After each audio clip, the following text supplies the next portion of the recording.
Traders diary में स्वागत है आपका। नमस्कार, मैं हूं आशीष चतुर्वेदी और मेरे साथ हैं वरुण दुबे। सबसे पहले देख लेते हैं कि एसजीएक्स निफ्टी कैसा रुझान दिखा रहा है, ग्लोबल बाजारों से कैसे संकेत देखने को मिल रहे हैं। विस्तार से आपको वरुण बताएंगे। वरुण, कैसे संकेत है? देखिए आशीष, आज संकेत तो थोड़े सुस्ती भरे हैं। अगर आप यूएस के मार्केट भी देखें तो 4 दिन की तेज़ी के बाद वो फिसलते हुए नजर आए। एशिया में भी कुछ खास तेज़ी आपको देखने नहीं मिलेगी। एसजीएक्स निफ्टी भी देखिए 11,900 के नीचे ट्रेड कर रहा है। अब तकलीफ क्या है? देखिए वैसे भी काफ़ी चल चुके थे तो मुनाफा वसूली आनी थी, लेकिन इसके अलावा कुछ इंडिकेटर्स देखिए आप पिछले कुछ दिनों में क्या आ रहे हैं। कहीं ना कहीं जो कंपनियां कोरोना वायरस के ट्रायल कर रही थी वहां कहीं ना कहीं काफ़ी सारी कंपनीज में रोक देखने मिली है, किसी भी वजह से वो हो।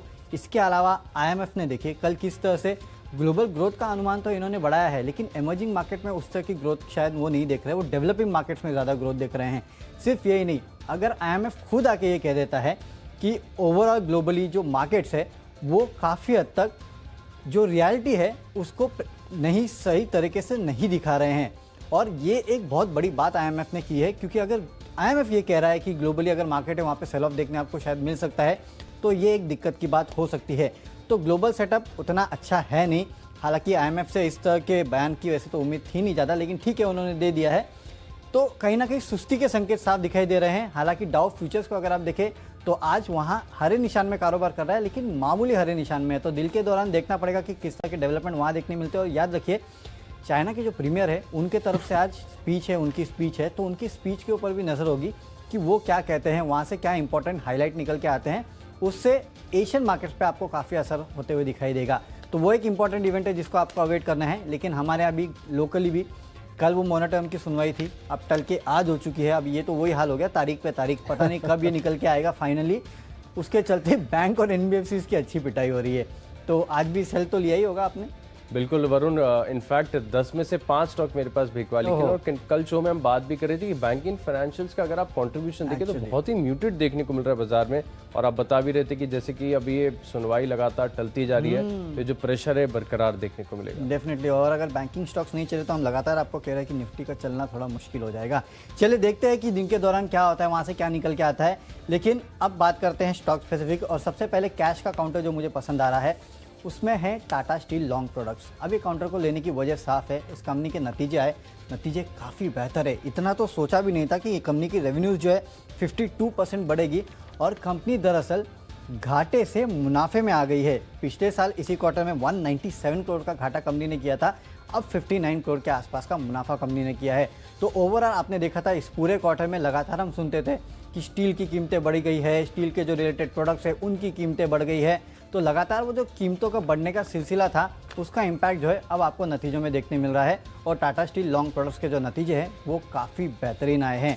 तो आज आप चाहिए तो यहाँ खरीदारी करके चल सकते हैं। 351 के लक्ष्य के लिए 330 के आसपास का स्टॉप लॉस रखिए।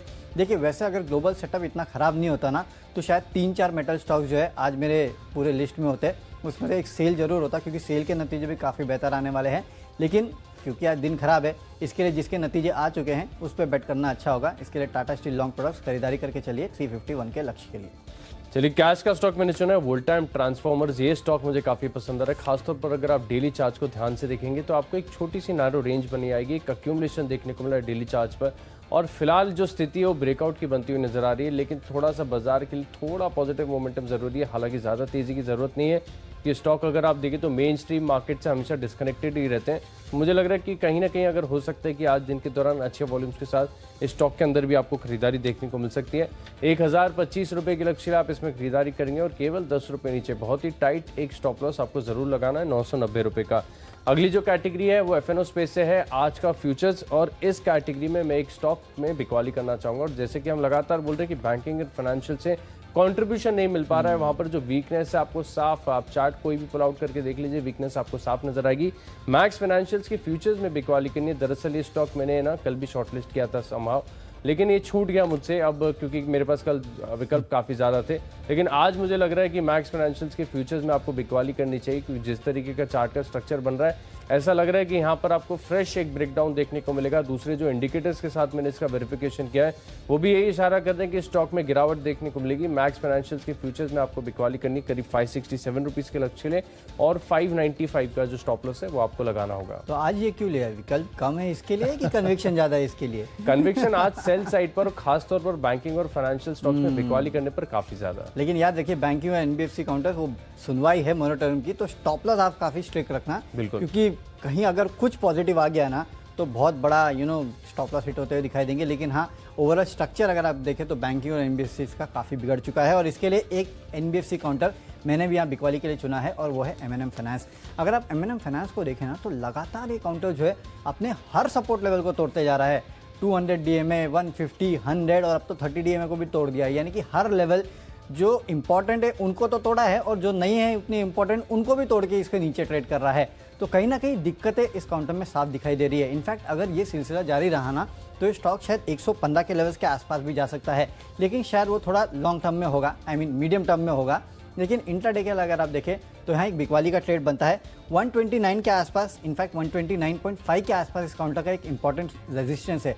अगर उसको पार किया तो ही आगे बढ़ेगा, लेकिन लगता नहीं है कि उसको पार करेगा क्योंकि सारे लेवल से तोड़ चुका है। 127 के आसपास ट्रेड कर रहा है। 123.5 के आसपास का टारगेट के लिए आपको यहाँ बेच के चलना है। फ्यूचर्स में 129 का आपको एक स्टॉप लॉस रखना है। अब आते हैं ऑप्शंस की तरफ। तो ऑप्शंस में देखिए, अब विप्रो के नतीजे आए है ना। अब इसके पहले आपने देखा था जितने भी आईटी कंपनी के नतीजे आ रहे हैं, नतीजे तो काफ़ी बेहतर आ रहे हैं, लेकिन स्टॉक्स चल भी चुके हैं, ये भी एक बात है। इसके लिए हमने विप्रो नहीं लिया और उसके जगह माइंडट्री मैंने लिया है। माइंडट्री इसके लिए लिया है क्योंकि देखिए अब नतीजे आने वाले हैं इस कंपनी के कल।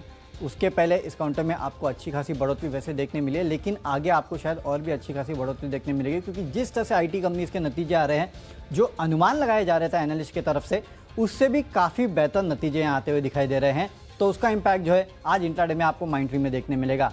लेकिन क्योंकि ऑलरेडी 1550-1600 के आसपास ट्रेड कर रहा है, तो मेरे ख्याल से ऑप्शंस के जरिए अगर आप ट्रेड करेंगे ना इस काउंटर को, तो शायद आपको फ़ायदा जो है वो ज़्यादा हो सकता है। इसके लिए 1600 का जो कॉल ऑप्शन है उसको खरीद लीजिए। 84-85 रुपीज़ के आसपास ट्रेड कर रहा है। 100 रुपये के आसपास के आज के लिए लक्ष्य रख लीजिए और 78 के आसपास आपको एक स्टॉप लॉस रखना है। तो कैश या फ्यूचर्स में खेलने से अच्छा अगर आप इसको ऑप्शंस में खेलेंगे तो शायद आपको फ़ायदा थोड़ा ज़्यादा होगा, क्योंकि ऑलरेडी ये काउंटर्स चल चुके हो और अगर यहाँ से और चला तो भी ऑप्शन में आपको फ़ायदा ज़्यादा होगा। तो ऑप्शन में आज माइंडट्री में आपको ट्रेड लेना चाहिए। चलिए, ऑप्शन में मेरे पास भी एक खरीदारी का स्टॉक है, टाटा केमिकल्स। ये स्टॉक मुझे काफ़ी ज़्यादा पसंद आ रहा है क्योंकि चार्ट के स्ट्रक्चर को अगर आप देखेंगे तो आपको एक इन्वर्स हेड एंड शोल्डर नजर आएगा, लेकिन theoretically inverse head and shoulder बनता है एक रिवर्सल के बाद, यानी लंबी गिरावट होनी चाहिए, उसके बाद इन्वर्स हेड एंड शोल्डर बने, नेकलाइन के ऊपर ब्रेकआउट हो, तब आपको ट्रेड इनिशिएट करना है। फिलहाल टाटा केमिकल्स पर अगर आप देखेंगे तो बहुत ही एक न्यूट्रल फ्लैट ट्रेंड में, रेंज बाउंड ट्रेड में जो है एक inverse head and shoulder formation हुआ है। लेकिन मेरा एक्सपीरियंस ये रहा है कि जब भी ऐसे स्ट्रक्चर बनते हैं, स्ट्रक्चर का असर जरूर देखने को मिलता है। जितनी भी चीज़ें थियोरेटिकली आप देखते हैं सारी एप्लीकेबल नहीं होती हैं। मुझे लग रहा है कि टाटा केमिकल्स दिन के दौरान अच्छी तेज़ी दिखा सकता है। 308 रुपये के आसपास की कैश में क्लोजिंग है और मुझे लग रहा है कि 310 के जो कॉल ऑप्शन है इसमें आप खरीदारी करके चल सकते हैं। यहाँ पर 13 रुपये 60 पैसे के लक्ष्य के लिए आपको खरीदारी करनी है और केवल 7 रुपये 15 पैसे का जो स्टॉप लॉस है वो आपको स्ट्रिक्टली फॉलो करना होगा। इसको आगे बढ़ाते हैं। अगली जो कैटेगरी है वो टेक्नोपिक, और इस कैटेगरी में एक बिकवाली वाला स्टॉक मैंने चुना है ऑरबिंदो फार्मा। देखिए थोड़ा सा रिस्की हो सकता है क्योंकि बाजार आपको फिलहाल कमजोर देखने को मिल रहा है और फार्मा स्टॉक्स में अगर आप देखते हैं तो एक इन्वर्स कोरिलेशन होता है। बाजार तेज होगा तो फार्मा स्टॉक्स में आपको गिरावट देखने को मिलेगी, बाजार में गिरावट है तो फार्मा स्टॉक्स में खरीदारी देखने को मिलेगी। होते हैं ना बिल्कुल इसके लिए। लेकिन ऑरबिंदो फार्मा का जो चार्ट का स्ट्रक्चर है, डेली चार्ट पर अगर आप देखेंगे तो स्टॉक ने प्रदर्शन नहीं किया है। कल के सत्र में काफ़ी सारे ऐसे स्टॉक्स थे जिन्होंने एटलीस्ट फर्स्ट हाफ में जो है एक अच्छी सी तेज़ी दिखाई थी, हालांकि ऊपरी तरफ से फिर एक गिरावट आई। मिसाल के तौर पर आप देख लीजिए, कल हमने आपको ऑप्शंस के जरिए ग्लेनमार्क में खरीदारी करने की राय दी थी। 500 का कॉल ऑप्शन जो कि 8 रुपये इन द मनी हो गया था, वहाँ पर लक्ष्य हासिल होते हुए नजर आए थे। हालांकि जब ये क्लोज हुआ तो वही 495-496 के आसपास की क्लोजिंग देखने को मिली थी। लेकिन ऑरबिंदो फार्मा लगातार 2 से 3 दिनों में अगर आप देखें तो स्टॉक सुस्ती दिखा रहा है और वैसे भी अगर आप इसका ब्रॉड स्ट्रक्चर देखेंगे तो बहुत कमजोर है। मुझे लग रहा है कि आज एक बेट कर सकते हैं स्टॉक में कि गिरावट देखने को मिले, लेकिन क्योंकि मैं बोल रहा हूँ कि एक इन्वर्स कोरिलेशन हमेशा हावी होता है ऐसे स्टॉक्स पर, तो आप जो स्टॉप लॉस है उसे जरूर स्ट्रिक्टली फॉलो करिएगा। यहाँ पर बिकवाली करनी है आपको 793 रुपये के लक्ष्य के लिए और 820 रुपये का जो स्टॉप लॉस है आपको स्ट्रिक्टली फॉलो करना है। अच्छा चलिए, टेक्निकली जो स्टॉक मुझे वीक लग रहा है वो है DLF। देखिए पिछले कुछ दिनों में अगर आप देखें ना तो जो रेट सेंसिटिव्स है ना उनमें आपको अच्छा खासा प्रेशर देखने मिलेगा। DLF जैसे काउंटर जो है अगर आप देखें रियल एस्टेट स्पेस कोशिश करता है ऊपर जाने की, लेकिन ऊपरी स्तर पे टिक नहीं पा रहे हैं। तो इसका एक साफ मतलब है कि कहीं ना कहीं जो रेट सेंसिटिव्स है उनमें आपको दबाव देखने मिल रहा है। और मेरे ख्याल से DLF एक ऐसा वीक काउंटर मुझे नज़र आ रहा है जिसमें शायद गिरावट जो है इन लेवल से और बढ़ सकती है। फिलहाल 155 के आसपास ट्रेड कर रहा है, टेक्निकली वीक लगता है। 150 के आसपास के लक्ष्य के लिए आपको यहाँ बेच के चलना चाहिए। फ्यूचर्स में 158 का एक स्टॉप लॉस आपको यहाँ जरूर रखना चाहिए। याद रखिए रेट सेंसिटिव काफ़ी वीक हो रहे हैं। आप बैंक्स देखिए और दूसरा NBFCs और NBFCs में भी खासकर जो हाउसिंग फाइनेंस कंपनीज है ना उनकी देखिए पिछले कुछ दिनों में किस तरीके से पिटाई हुई है। तो वो सिर्फ फ्राइडे को चले थे जब वो RBI की तरफ से ऐलान आए थे, उसके बाद 2 दिन जिस तरह से पिटाई हुई है कहीं ना कहीं साफ दिखा रहा है। खबर आती है चलते हैं लेकिन उसके बाद वीकनेस देखने मिलती है। तो ये पूरा जो रेट सेंसिटिव पैक है वहाँ पे नज़र रखिए और DLF मुझे वीक लग रहा है। अब बात करते हैं फंडामेंटल काउंटर की। तो फंडामेंटली जो काउंटर मुझे पसंद आता है वो है एफएल इंडिया। देखिए आशीष, एक बात है कि रह के आजकल वो स्टॉक्स चल रहे हैं जो कि एक समय पे फेवरेट हुआ करते थे लेकिन लोग उनको भूल चुके थे पिछले कुछ दिनों में। आपने देखा ITC, नो डाउट फेवरेट तो नहीं था लेकिन हाँ लोग उसको भूल चुके थे। उसके बाद SBI चला। तो ये कुछ ऐसी थीम्स है जिनमें कन्विक्शन है अभी भी, ऐसा नहीं है कि कन्विक्शन नहीं है इन स्टॉक्स में। प्रॉब्लम ये है कि इकोनॉमी की हालत ख़राब हो चुकी है और इस वजह से इन स्टॉक्स की पिटाई हुई है। तो एफएल इंडिया भी उसी तरह का एक काउंटर है। अगर आपको याद होगा कि ये जो लॉकडाउन हुआ था और इनफैक्ट ये पूरा पैंडेमिक फैलने के पहले किस तरह का अपमूव जो है एफएल इंडिया में देखने मिला था, मुझे लगता है फिर से आपको इसी तरह का अपमूव जो है एफएल इंडिया में देखने मिल सकता है। यहाँ पे 2845 के लक्ष्य के लिए इंट्राडे में आप खरीदारी करके चल सकते हैं, लेकिन थोड़ा मीडियम टर्म का अगर आप व्यू लेंगे ना तो भी आपको यहाँ पे अच्छे पैसे जो है अगले कुछ समय में कमाने मिल सकते हैं। इसके लिए यहाँ पे आपको खरीदारी करके चलना चाहिए। 2690 का एक स्टॉप रख सकती है। फंडामेंटली आपको क्या पसंद है आशीष? देखिए इनफैक्ट एफएल इंडिया में एक चीज़ ऐड करना चाहूँगा। लिस्टिंग के बाद जब स्टॉक लगातार तेजी दिखा रहा था तब ये स्टॉक ऊपरी स्तर पे भी सबको पसंद आ रहा था। लगातार ये बोल रहे थे कि स्टॉक गिरता क्यों नहीं और अक्यूमुलेट करते जा रहे थे। अब जब आपको अच्छे वैल्यूएशंस पर अच्छे डिस्काउंट पर मिल रहा है तो लोगों का इंटरेस्ट थोड़ा सा कम हो गया, लेकिन बिजनेस सॉलिड है। चलिए फंडामेंटली मुझे पसंद आ रहा है टाटा स्टील, और कारण आपने शुरुआत में बता दिया था। पहला स्टॉक ही आपका टाटा स्टील लॉन्ग प्रोडक्ट्स था। वहाँ पर कंपनी के जो नतीजे टर्न अराउंड देखने को मिले थे। घाटे से मुनाफे में आई है कंपनी, और जिस तरीके का टर्न अराउंड आपको कंपनी के एबिटा मार्जिन्स में और कामकाजी मुनाफे में देखने को मिला वो काफ़ी बढ़िया है। आज Tata steel Bhushan steel Tata steel BSL के भी नतीजे आएंगे, और ये दोनों जो कंपनीज हैं टाटा स्टील की सब्सिडरी हैं। टाटा स्टील लॉन्ग प्रोडक्ट्स में टाटा स्टील की करीब 75.9% हिस्सेदारी है। तो एक सेंटिमेंटल इम्पैक्ट पड़ना तो सर्टेन है यहाँ पर देखने को मिलेगा। साथ ही साथ आप देखिए कि इन दोनों कंपनीज का जो टर्न अराउंड टाटा स्टील ने करके दिखाया है। BSL के अधिग्रहण को लगभग 2 साल पूरे हो चुके हैं और वहाँ से जो ऑपरेशनल परफॉर्मेंस का इंप्रूवमेंट देखने को मिला है वो काबिले तारीफ है। और टाटा स्टील फिलहाल भी अगर आप देखें तो मेटल स्टॉक्स अभी भी बहुत बढ़िया नजर आ रहे हैं। हालांकि मार्च के इस तरह से अगर आप देखेंगे तो फिर आप इस स्टॉक को खरीद नहीं पाएंगे, इतनी बढ़िया रिकवरी देखने को मिली है। लेकिन फिलहाल मुझे लग रहा है कि इस चीज़ का एक फंडामेंटल इम्पैक्ट आपको जरूर देखने को मिलेगा। टाटा स्टील में आपको खरीदारी करनी है 380 रुपये के लक्ष्य के लिए, और 364 रुपये का जो स्टॉप लॉस है आपको जरूर लगाना होगा। अगली जो कैटेगरी है वो है निवेश के लिहाज से, और निवेश के लिहाज से मुझे एक स्पेस बहुत ज़्यादा पसंद आती है, वो कंज्यूमर इलेक्ट्रिकल्स। और कंज्यूमर इलेक्ट्रिकल्स में भी अगर आप देखें तो खास तौर पर फास्ट मूविंग इलेक्ट्रिकल गुड्स, देखिए पूरा स्पेस अपने आप में काफ़ी ज़्यादा बजिंग रहता है।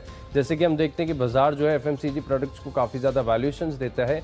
FMEG प्रोडक्ट्स में भी आगे आने वाले समय में आपको बढ़िया ग्रोथ देखने को मिलेगी, क्योंकि फिलहाल ये जो पूरी स्पेस है वो चाइना डोमिनेटेड है।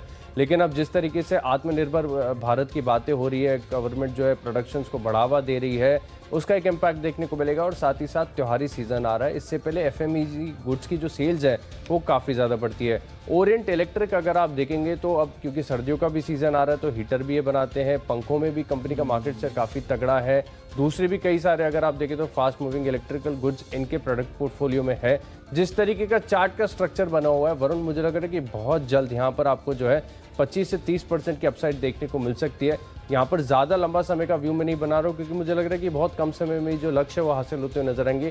केवल इस स्टॉक को आपको 3 से 6 महीने का समय देना है, और मुझे लग रहा है कि 235 तक के जो स्तर है ये स्टॉक बहुत जल्द छुएगा। ये वही है क्या ओरिएंट PSPO? बिल्कुल बिल्कुल वही स्टॉक है। डेफिनेटली। तो कुछ ब्रांड रिकॉल वैल्यूज भी होती है तो इसमें वो काफ़ी ज़्यादा है, तो याद रखिए काफ़ी बेहतर काउंटर है। चलिए ठीक है, इन्वेस्टमेंट के तौर पे जो स्टॉक मुझे पसंद आता है कि जैसे कि देखिए आशीष, आप फेस्टिवल सीजन पे बेट कर रहे हैं। जाहिर सी बात है आजकल सभी फेस्टिवल सीजन पे बेट कर रहे हैं, क्योंकि सबको पता है कि मार्च से अब तक लोगों ने खरीदारी की नहीं है तो इस बार खरीदारी करेंगे। अमेजॉन, फ्लिपकार्ट खुद बोल चुके हैं कि इस बार का जो फेस्टिवल सेल है वो काफ़ी लंबा चलने वाला है।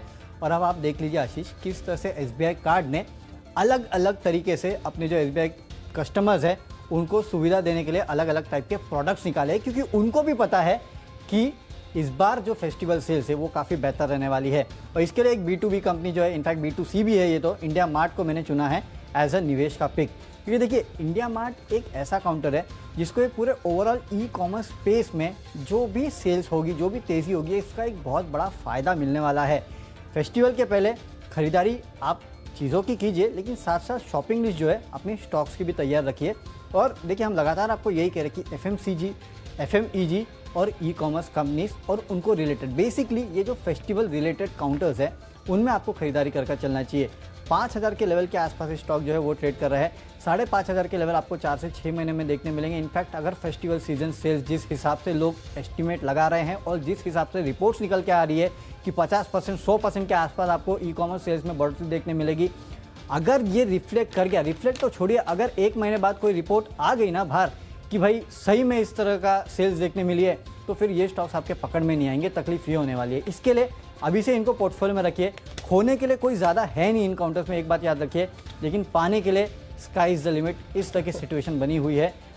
जब फेस्टिवल सीजन शुरू होगा, जब रिपोर्ट आएगी तब खरीदने जाओगे, मिलेगा नहीं। इसके लिए 5,000 के लेवल पे खरीद लीजिए।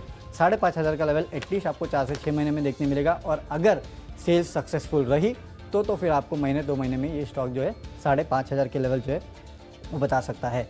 चलिए खबरों वाले स्टॉक्स की बात करते हैं। तो खबरों के चलते आज जो स्टॉक मुझे पसंद है वो है कर्नाटका बैंक। नंबर्स देखिए, नंबर्स इसके काफ़ी बेहतर आए हैं। एक तो जो इनके NPAs है उसमें सुधार हुआ है, 4.6% से घट के ये 3.9% पे आए हैं, ये सबसे अच्छी बात है। मुनाफा 12% बढ़ा है, जो मोरेटोरियम था वो भी कम हुआ है इस कंपनी का। तो कहीं ना कहीं हर पैमाने पे अगर आप देखें तो ये नंबर्स जो है वो अच्छे लग रहे हैं, कुछ खराबी नहीं है नंबर्स में। और इसके चलते आज इस काउंटर में अच्छी खासी तेज़ी आपको देखने मिल सकती है। 42 के आसपास सेट कर रहा है, 43.9 या 44 के आसपास के लक्ष्य के लिए आज आपको यहाँ ट्रेड करना है। 41.2 का स्टॉप लॉस रखना है। लेकिन याद रखिए, जितने भी बैंक और NBFC काउंटर्स हम आपको दे रहे हैं ना, उसमें एक स्टॉप लॉस ज़रूर रखना, क्योंकि फिर से मैं दोहरा रहा हूँ, मोरेटोरियम की सुनवाई है, पता नहीं ये काउंटर्स कहाँ जाएंगे। एटलीस्ट नतीजे अच्छे आए हैं तो उसको लेके हम क्यों लेके एक बेट ले सकते हैं। तो यहाँ खरीदारी की सलाह है कर्नाटका बैंक में। देखिए खबरों के दम पर मैंने चुना स्टॉक L&T को। खबर जो है ये आती हुई दिख रही है कि 20 अक्टूबर को कंपनी की जो है बोर्ड बैठक है, जहां पर डिविडेंड को लेकर विचार करेंगे। और डिविडेंड अगर आप देखें तो फाइनल डिविडेंड आना बाकी है। लगभग साल में 18 रुपये के आसपास, 16 से 18 रुपये की रेंज में स्टॉक डिविडेंड देता है। तो मुझे लग रहा है कि कहीं ना कहीं इसका भी एक इम्पैक्ट देखने को मिलेगा, क्योंकि मौजूदा भाव से अगर आप देखें तो आपको 2% के आसपास की डिविडेंड यील्ड नजर आएगी।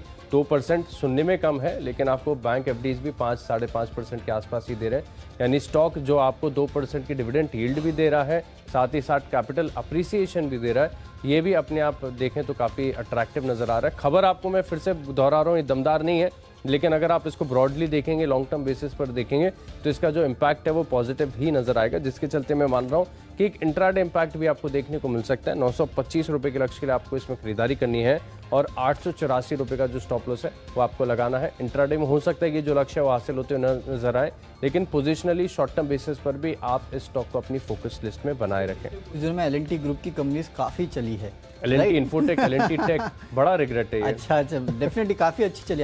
L&T में बड़ा आएगा क्या डिविडेंड? डिविडेंड हो सकता है, क्योंकि आजकल लोग रिवॉर्ड बहुत कर रहे हैं इन्वेस्टर्स को, सबके सब, भले वो बायबैक हो, कुछ भी हो, डिविडेंड हो, राइट इशू हो, डेफिनेटली राइट। तो हो सकता है L&T भी बड़ा डिविडेंड दे दे। एग्जैक्टली, मैं भी इसी उम्मीद में हूँ, इसके लिए मैंने स्टॉक को चुना है, क्योंकि इंट्राडे बेसिस पर देखिए कुछ स्टॉक ऐसे हैं जो ट्रेडिंग के लिए बने ही नहीं है। ITC, L&T, इन स्टॉक को आप ट्रेडिंग के लिए अपनी लिस्ट में ना रखिए, इसलिए मैं दोहरा रहा हूँ। देखिए खबर के दम पर मुझे कोई स्टॉक चुनना था तो मैंने चुन लिया, और जरूरी नहीं है सारा पैसा आपको इंट्राडे में कमाना है, शॉर्ट टर्म में पोजिशनल व्यू में भी आप पैसे जो है कमा सकते हैं। अगली जो कैटेगरी है माय चॉइस, इसकी ओर रुख करते हैं। और इस कैटेगरी में जो है मुझे बिकवाली वाले स्टॉक्स तीनों के तीनों है, और तीनों अगर आप देखें तो लगभग बैंकिंग फाइनेंशियल स्पेस से ही। HDFC लिमिटेड, कल ये भी स्टॉक मैंने आपको बताया था, हालांकि जहां पर ज़्यादा गिरावट नहीं देखने को मिली थी, आधे से 1% के आसपास की गिरावट इस स्टॉक के में देखने को मिली। लेकिन FNO का स्टॉक है, अगर आप यहाँ पर फ्यूचर्स में या फिर ऑप्शन में रणनीति बनाते हैं तो 1-1.5% का भी जो मूव है काफ़ी ज़्यादा रिवॉर्डिंग होता है। और जैसा कि शो के शुरुआत में भी हमने आपको बताया था कि बैंकिंग फाइनेंशियल जो है अब पूरे सेक्टर वाइज अगर आप देखें तो एक लागत साबित हो रहे हैं। HDFC लिमिटेड के फ्यूचर्स में आपको बिकवाली करनी है 1897 रुपए के लक्ष्य के लिए, स्टॉप लॉस लगाना 1955 रुपए का। और RBL बैंक, ये स्टॉक मुझे काफ़ी ज़्यादा कमज़ोर नज़र आ रहा है, हालांकि बहुत ही हाई बीटा स्टॉक है, इसको ट्रेड करना काफ़ी ज़्यादा मुश्किल है क्योंकि दोनों साइड के मूव जो है दिन के दौरान दिखा देता है। और वरुण ने तो आपको शो के दौरान काफ़ी बार हिदायत दी है क्योंकि आज मोरेटोरियम की सुनवाई है, स्टॉप लॉस आपको स्ट्रिक्टली फॉलो करना है। लेकिन अगर हियरिंग से पहले अगर आप देखें कि थोड़ा सा जो मोमेंटम है नेगेटिव साइड पर जा रहा है, ऐसे में शॉर्ट की अपॉर्चुनिटी आपको देगा RBL बैंक। फ्यूचर्स में बिकवाली करनी 165 के लक्ष्य के लिए, स्टॉप लॉस बहुत टाइट है 172 का। रिस्क एंड रिवॉर्ड के हिसाब से भी अगर आप देखें तो ये ट्रेड काफी ज्यादा फेवरेबल नजर आएगा।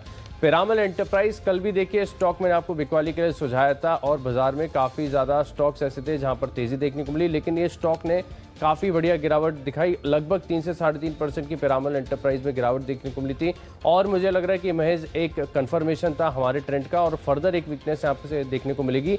1240 रुपए के लक्ष्य बिकवाली करनी है और 1290 का जो स्टॉप लॉस है जरूर लगाना। चलिए, माई चॉइस में 3 स्टॉक्स में से 2 स्टॉक्स मेरे भी बिकवाली के हैं। सबसे पहले तो मुथूट फाइनेंस में आप बिकवाली करके चल सकते हैं क्योंकि गोल्ड में जो गिरावट आई है उसका इंपैक्ट देखने मिलेगा और NBFC वैसे भी वीक है, इसके लिए 1105 के लेवल के लिए यहाँ पे बिकवाली करके चलिए।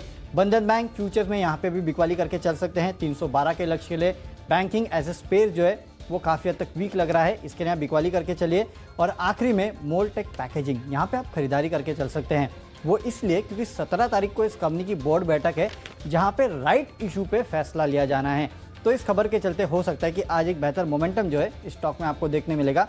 286 के लक्ष्य के लिए आज यहाँ खरीदारी करके चल सकते हैं। तो चलिए, हमारी जो स्टॉक्स की सूची है वो तो पूरी हो गई है, एक बार आपको रन थ्रू कर देते हैं कि कौन से स्टॉक्स हमने सिलेक्ट किए हैं। तो कैश का काउंटर जो मुझे पसंद है वो है टाटा स्टील लॉन्ग प्रोडक्ट्स, नतीजे काफ़ी बेहतर आए हैं, इसके लिए यहाँ खरीदारी करके चलिए। NBFCs और बैंक्स में वीकनेस देखने मिल रही है, इसके लिए M&M फाइनेंस में फ्यूचर्स में आप बिकवाली कीजिएगा 123.5 के लक्ष्य के लिए। विप्रो के नतीजे अच्छे आए हैं, माइंडट्री के आने वाले हैं, इसके लिए आज माइंडट्री पे बेट कीजिएगा। 1600 का जो कॉल ऑप्शन है वो खरीदिएगा 100 रुपये के लक्ष्य के लिए। DLF वीक लगता है, फ्यूचर में बिकवाली कीजिएगा 150 के लक्ष्य आपको देखने मिल सकते हैं। फंडामेंटली एफएल इंडिया काफ़ी पसंद आता है, 2845 के लक्ष्य आपको देखने मिलेंगे, खरीदारी करके चलिए। निवेश के तौर पे इंडिया मार्ट जो है उसमें आप खरीद के चल सकते हैं, फेस्टिवल सेल्स का इंपैक्ट यहाँ देखने मिलेगा। 5,500 के लेवल आपको 4 से 6 महीने में देखने मिलेंगे। खबरों में कर्नाटका बैंक है क्योंकि नतीजे आए, नतीजे काफ़ी बेहतर है, उसके चलते आज यहाँ खरीदारी करके चलिएगा। माई चॉइस में मुथूट फाइनेंस के फ्यूचर्स में बिकवाली कीजिएगा और बंधन बैंक में आप बिकवाली कीजिएगा, दोनों वीक लगते हैं और वैसे भी गोल्ड के दाम जो गिर रहे हैं उसका इंपैक्ट मुथूट मनप्पुरम में देखने मिलेगा, इसके लिए बिकवाली की सलाह है। और मोलटेक पैकेजिंग यहाँ पे खरीदारी कर सकते हैं क्योंकि 17 तारीख को राइट इशू पे बोर्ड की बैठक है, इसके लिए आज आपको यहाँ पे खरीदारी करके चलना चाहिए। अच्छे खासे लेवल जो है आपको ऊपर तरफ देखने मिल सकते हैं। जो आज मेरा बेस्ट पिक है दरअसल वो ऑप्शन के जरिए है, माइंडट्री का ऑप्शन खरीदे, यहाँ आज आपको अच्छी कमाई करने मिल सकती है क्योंकि माइंडट्री वैसे काफ़ी चल चुका है लेकिन ऑप्शंस में आपको कमाई ज़्यादा होगी क्योंकि IT एज ए स्पेस जो है आज वो काफ़ी फोकस में रहने वाला है। तो चलिए, कैश का स्टॉक मैंने आपको बताया वोल्ट टाइम ट्रांसफॉर्मर्स, यहाँ पर दिन के दौरान एक ब्रेकआउट की उम्मीद है, 1025 रुपए के लक्ष्य के लिए आप इसमें खरीदारी करेंगे। मैक्स फाइनेंशियल चार्ट पर आपको ट्रिपल टॉप फॉर्मेशन नजर आएगा, यहाँ पर आपको बिकवाली करनी है 565 रुपए के लक्ष्य के लिए।